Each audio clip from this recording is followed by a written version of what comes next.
You're listening to The Outcue, a 21 News journalist perspective on a top news story. Good afternoon. It is Friday, May 24th. I am Assistant News Director Justin Mitchell. You know, when you're sitting in your living room watching the news, you probably take for granted how those images get there. It's just the news, right? But whether it's the tension of a police standoff, the devastation of a fire or a murder or a car wreck, or something heartwarming that makes you smile, there's someone on the other side of that lens that made that happen. When you watch television, you get news stories in bites of 20 seconds to maybe 2 minutes, but there's hours of tireless work that goes into every one of those stories that you never see, because what you see on television is often only the beginning of the story. This is the Outcue, and with us today are two veteran videographers at 21 News, Ron Martin and Bob Meluch, who we call Bubba. I don't know why. I never did get that story. When I interned, our sports director, Dana Balish, came up with the name Bubba, and it's stuck from 1996. There's your answer. There it is. I don't know why you didn't. So it's somewhere in Dana's head. So what I wanted to do is a little bit different. A lot of times when the Outcue, what we've done is a different type of news story and kind of how we've gathered the information. But what we haven't done is just talk to guys like you about just going out there and what you see in the field. So, I mean, we could start wherever, but I figured we'd just start with some of the biggest stories you guys have covered. I mean, between the two of you, you've got how many years experience? I've got almost 31. In July, it'll be 27 for me. There, so that's a lot of Valley history that's been documented right by you guys. So what is some of the biggest stuff you've seen? I think one of the biggest ones that pops into my head is recently East Palestine, the train derailment. I think we knew at the time when we were working on it, we said, as a matter of fact, those of us who were working on that story, we said, I don't even know how many times, we'll be covering this literally for decades, both in the immediate aftermath and looking down the road. You know, when they do studies are released on, hey, we've been doing this long-term study. That one jumps out in my mind, of course, closing of the GM plant, closing the Vindicator, really Valley institutions that I think we all just took for granted would be there forever. When you look at more national things, I didn't think anything would ever be bigger than 9/11/01. Who would have thought anything would be? I thought to myself, that's going to be the biggest story of my lifetime. Nothing could ever surpass that. And then next thing you know, here's COVID, and that's worldwide. So yeah, that probably surpassed it as far as worldwide, ramifications. But no, Ron nailed it. There's so much that we've seen over the years, working together on different things. He mentioned East Palestine. He was down there the night it happened. And, I joked to him, I said, when I wasn't working that evening, but the evening it happened, he was down there. And I told him, I said, I knew immediately watching at home, that you were going to be in for one of the longest nights ever. Because you're supposed to be off at 11 o'clock, but there's no way you're going home at 11 o'clock. I mean, I'm supposed to be off, I worked a 10 to 6 shift, but I could be here until 8 o'clock at night. I could be here till 10 o'clock at night. I could be here till 4 o'clock in the morning.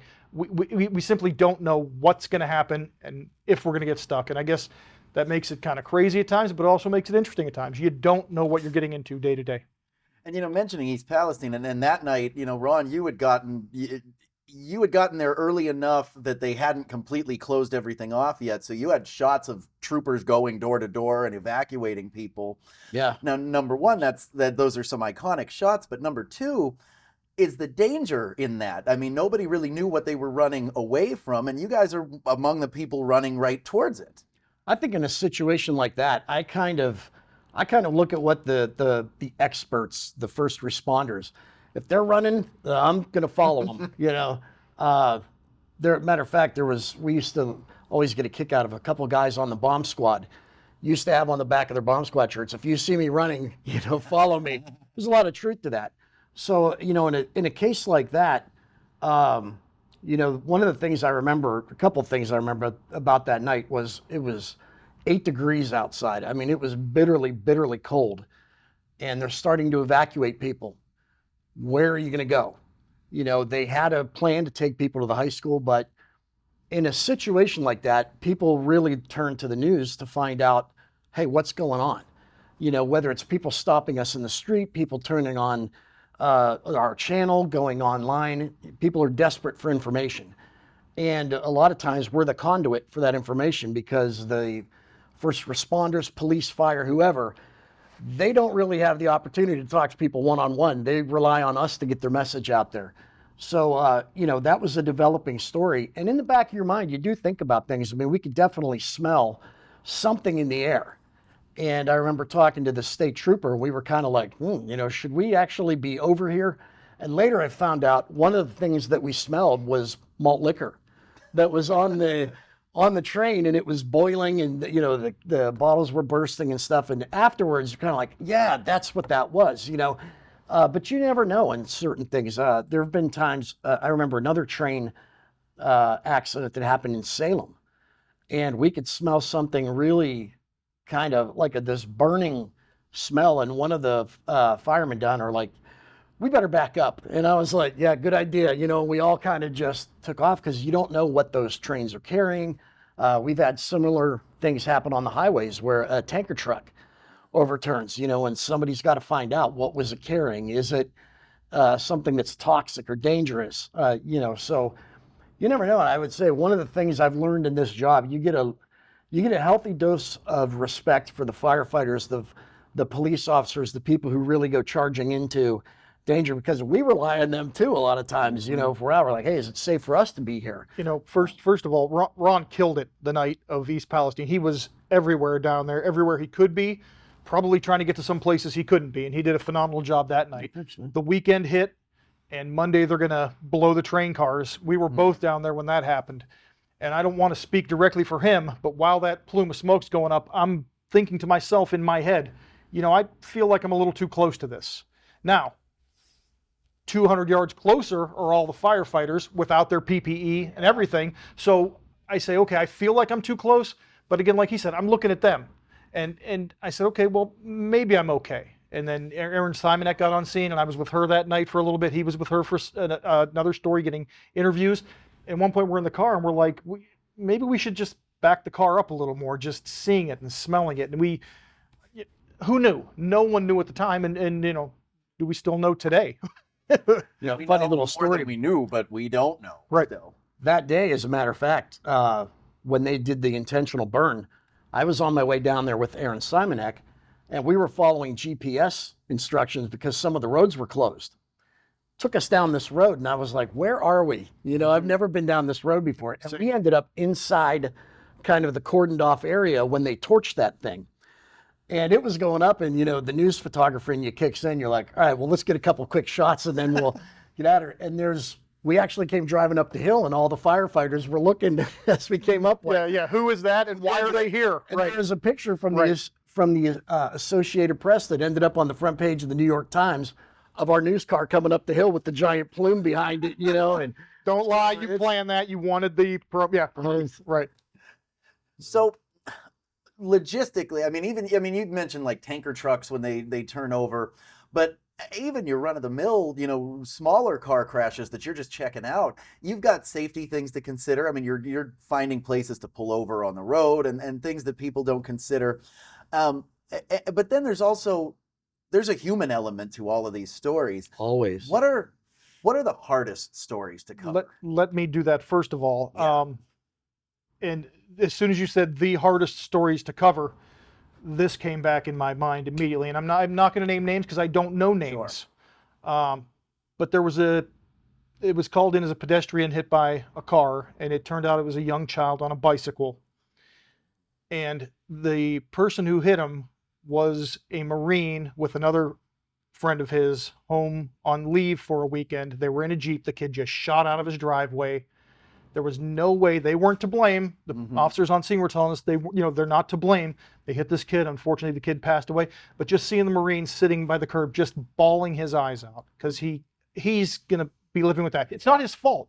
No fault was placed, and that's 20 some years ago that happened. And as soon as you said the heartfelt thing, I'm remembering that. You know, we've seen things we can't unsee that we didn't want to see. At fires, at shootings, at stabbings.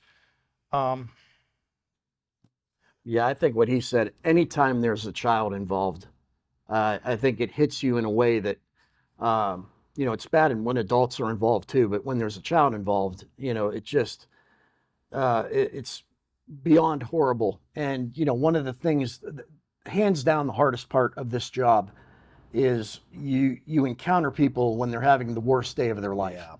I mean, there's a lot of great days too. You get the triumph and the tragedy. You get people on the best day of their life, you get people on the worst day of their life. And really all you can do is try to be as compassionate as you can. Sometimes, depending on the situation, you try to, in a way it may sound weird, you try to help somebody. Let's say, for example, there's a hit and run accident. Sometimes there have been times by us getting a description out there or showing something, somebody recognizes something and it leads to a break. Yeah. Or something, or a family who lost everything in a fire. Sometimes by telling their story, donations can come rolling in, whether it's they lost every item of clothing they have except for the pajamas they're wearing, and so you hope that what you do has some kind of a positive impact going forward to help them out. But I think hands down, that's probably like you said, anything with the child really sticks. And I don't want to say fortunately, but I think one of the things that helps kind of preserve our sanity a little bit is when you do have a camera, you're kind of insulated from what's going on, because looking through that viewfinder or looking through that lens kind of is almost like a barrier that separates you between it. And when you're looking through there, it's different than when you're looking with your own eyes.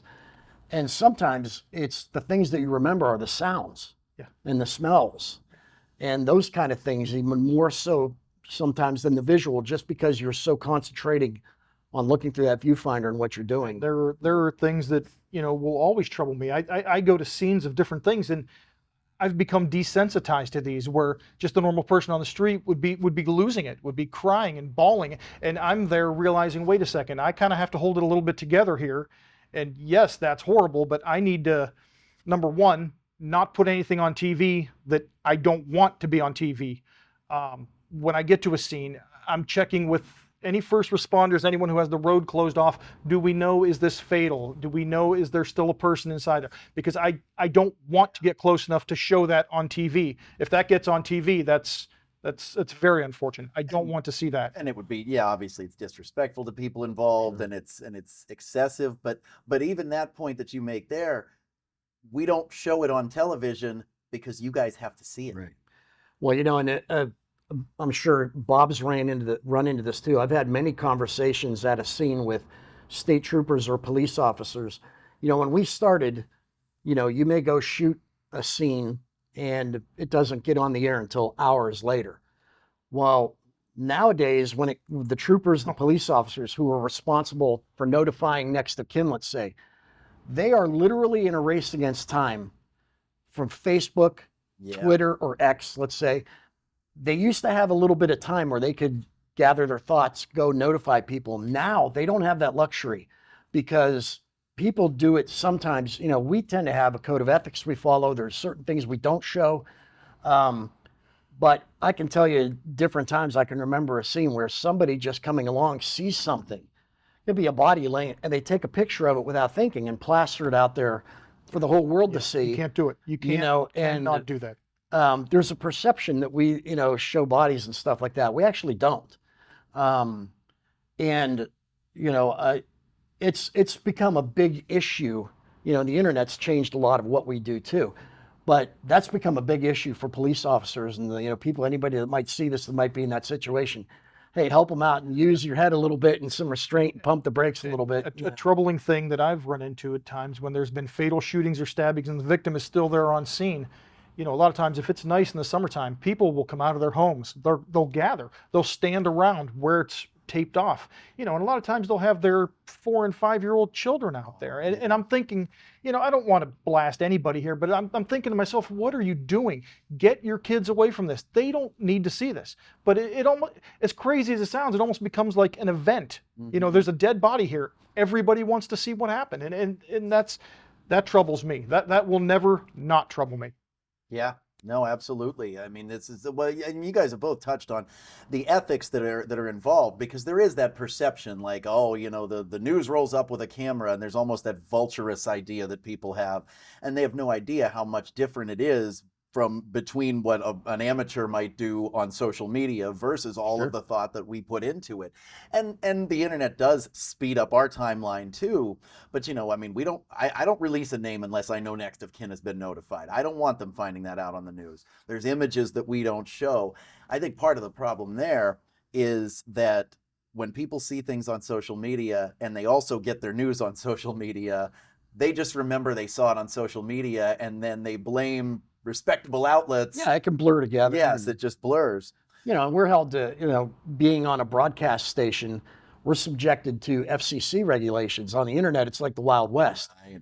Anything goes in a way. So we actually have a lot of professional ethics that we have to adhere to and responsibilities that, you don't run into. And so people actually ask us a lot of times, like, hey, why didn't you guys have this or that or whatever? It's like, well, we can't. We're not allowed to, and nor would we want to in a lot of cases. Yeah. So obviously that was a lot of the dark side of this. But and you mentioned earlier, you see people on their best days too. So what are some of your favorite stories to cover? Let me start. Let me start because it involves Ron, and it indirectly involves me. This is one of my favorites. A coworker of mine many years ago at a different place, not here at the TV station. She contacted me because obviously she knew I worked for the news. Her son wanted to propose to his girlfriend, and he wanted to do something fun during the holidays. And he wanted to propose to her in a line to meet Santa and take a picture with Santa. And she's my friend, I could say that. Yeah, we've been friends for a long time. She said, is there any chance you can come out and maybe do a story on this or something? And I said, And he was an active duty soldier. Yes, also. he absolutely was. And I said, well, I'm on vacation when you guys are planning that. And I said, but you know what? Let me talk to them at the station. I said, I have got just the photographer for you. I said, my buddy Ron, if they let him do this, if he's able to on that night, he is going to do a phenomenal job of this. And I talked to the station, and I talked with him about it, and the floor is yours. How much I owe you for that? Exactly. No. And he did a wonderful job with this story. He's going to go ahead. Yeah, it was really cool. The Southern Park Mall let us in, and the reporter I was with, we were trying to, said we don't want to give away the surprise. So said if anybody asks what we're doing here, and it was, I think, 2 or 3 days before Christmas? It was close. Something like it was that. Close. Week before. I said, yeah, we'll do a story on kids getting in their last minute request to Santa, So we get there, and I see the soldier waiting in line with his family, and try not to make eye contact to give anything away. So I ended up writing a bunch of that story, and we started off, hey, last chance to see the big man, tell him what you want for Christmas. We had a bunch of little kids talking to Santa, had a microphone on Santa. And then eventually it came this guy's turn. And he comes up, and Santa talks to them. Well, hey, finally turns to the soldier, what do you want for Christmas? And he gets down on a knee and pops out the ring. And my favorite thing about that story is when we got back, the great Bob Black was here. And I said to him, hey, I don't want to give away the surprise that this is a marriage proposal in headlines when we say coming up, a soldier proposes to his girlfriend on Santa's lap. I said, let's not mention any of that and just let the viewer be surprised like the bride-to-be was surprised when he popped the question. And so we didn't mention it at all. They just said, hey, you're going to want to see this, blah, blah, blah. And we had a couple people in the newsroom, sometimes we'll watch what goes over there just to listen to the audio or to see how it looks once you walked away from it for a couple minutes, And we had a couple people who had no idea what the story was. And when he gets the ring out and proposes, a couple of the ladies in the newsroom were like, oh my God! And you're like, bingo, that's the reaction we wanted, And that's how you did what you were supposed to do because of that reaction. Because you very rarely ever get that feedback. So that was, that was a cool one. And I think some of the things I remember, Bob and I both big sports fans, watching a local team win a state championship is such an awesome feeling, and because we start early in the year with practices, going around doing the previews, you're there through the games, you get to know the coaches a little bit. sometimes you get to know some of the players, and when you see them achieve that ultimate goal, you get caught up in it. You know, the YSU, when they won their national championships, I was lucky enough to go to those. Just a couple of years ago when South Range and Canfield won their football state titles in the same day. I was down in Canton for news that day, and our sports team was on the field, and I was doing live shots with Matt Stone out there. And what a great day when two local teams can win a state title. When you consider all of the schools that are vying for these throughout the state of Ohio, it was phenomenal. And two longtime coaches, and Coach Pavlinsky and Coach Yeagley, who are great guys. You feel so happy for them and for the community. It's just such a rush. Things like that. Other times, something as simple as a kid winning the spelling bee. It's hard not to get caught up and feel good for them. Everybody's got their different level of achievement on there, but, seeing little things. I can remember going to a story one time where there was a little boy, and he had a really horrible pronounced form of cerebral palsy. And there was a therapist who worked with him, and they designed a special brace for him that he was eventually able to get up and move around on his own and kind of walk. And, that's something that we take for granted so often. And when you see a story like that literally is life-changing for the kid, for the parents, everybody, it's hard not to get caught up, in that thing. And you get a little tear in your eye, and that's when this job's at its best, is when you see, the triumphant parts of stuff. It's really a privilege to be able to see that firsthand. So in order to wrap up relatively quickly and then be able to get you guys back down to cutting the news tonight. I thought we were going to get out. I know. I want to Just keep going. Yeah. Right. But so just give me, each of you, one crazy story while you're out on something that you can repeat here. Repeat being the key word there. One that just popped into my head. There was one night there was going to be a lunar eclipse. And so I talked to our weather guy at the time, and I said, hey, I'm going to run out and I'll do kind of like a time lapse showing the phases of this eclipse. So I went out our back door and I went into the parking lot across the street. I'm the only car in the parking lot, set up. We're about maybe halfway through the eclipse, and I hear this loud bang. Hear another bang. I'm like, what is that noise? It's clearly not something natural. So I look around, see these guys standing down the street, kind of looking around. I was like, all right, they're up to something. I spin the camera around. I wait for a second. They come walking back up, and I notice in one of the shops down here, the window is spider webbed. Guy reaches down, picks up a brick, bam! But they bust out the window. It was a cigar and cigarette company right up here in the corner. They just start handing out boxes full of stuff, and I'm getting it all on camera. And meanwhile, I'm calling the police at the same time. And so the police came, and they ended up arresting him about a half hour later. And it's like, well, that's weird. I went out to get a eclipse and ended up getting a breaking and entering, whatever they were charged with, grand larceny, whatever it was. But that's one that just popped into my head there thinking about. I don't think I ever heard that one. But, crazy stuff. The crazy, and it's not a good story, but it was crazy, and it's very memorable. A former anchor reporter of ours, Jennifer Balagish, and I were covering what was to be a candlelight vigil for someone who was either shot or stabbed. I don't remember if they were shot or stabbed. So they were coming from a bar the previous night, and their life was taken from them. So there was going to be a candlelight vigil the next night. So we were off to the side of the road across the street from the bar. There was a little parking lot there, and we're in the process of doing an interview beforehand while people were still coming and gathering. So when I'm doing an interview, I have this eye closed. I'm looking through my camera viewfinder with this eye, and I've got the camera here I'm holding with my hands. So what I have is what's called a head and shoulders shot. You see them a lot during an interview. It's just the shoulders up to here of the guy we're talking with. So Jen's asking the questions. I'm rolling video with my light on, and I just hear a loud screeching of like a loud car, and just pop, pop, pop, pop. I mean, 4 pops. Honest to goodness, I thought it was gunshots. That's how loud it was. So my first thing is, what's happening here? We're getting fired upon, right? So everyone's now scattering. It's going, it's a madhouse. And I look, and there's at least 4 people on the ground. So the car is gone. Down the street. I tried to get over the curb as fast as I could and zoom in on my camera to see if I could see a license plate on this car or whatever. And I'm thinking to myself this whole time, I was just hearing there's a drive-by. This is a drive-by shooting. At least 4 people are hit. So I'm going over to these people. People are calling 911. The police are finally getting there, and they're walking over these people. Are you hit? Did you get hit? Did you get hit? And people, and some of them were in pretty bad shape. We finally get in the car to come back after all this madness, and I'm still thinking this was gunshots because I was looking through the viewfinder. I had to have my reporter Jennifer tell me, no, they got hit by that car. I said, what? The car just went like nothing was in front of it. So I thought I heard gunshots. No, that was them hitting the car. That's how loud it was.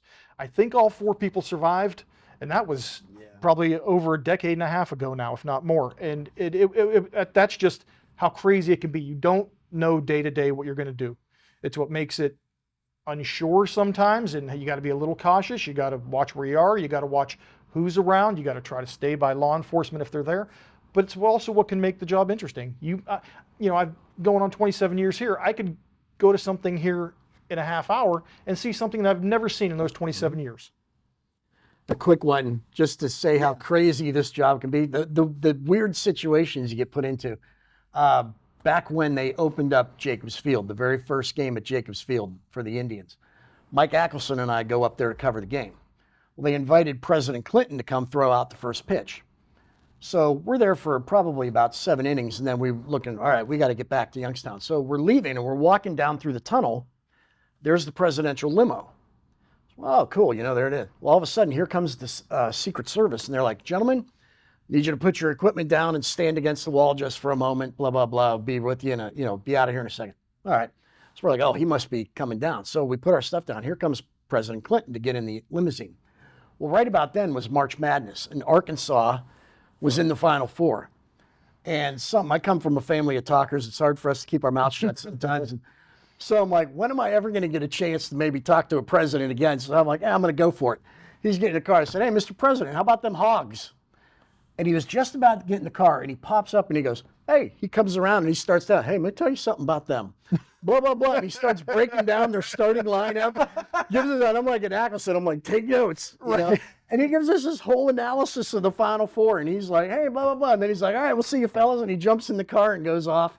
And Mike and I were just kind of like,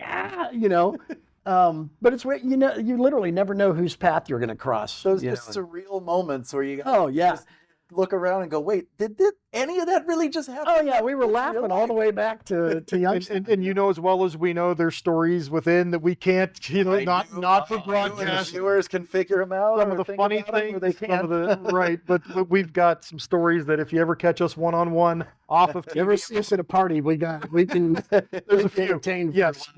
Not for today. Well, with that, I just always remind everybody, if you ever have anything that you'd like us to discuss on this podcast, if there's any stories you'd like us to look into, if there's anything you think that ought to be on the news that isn't, news@WFMJ.com, watchdog@WFMJ.com, call our newsroom at 330-744-8821. Until next week, this has been the Outcue. Thanks for joining us.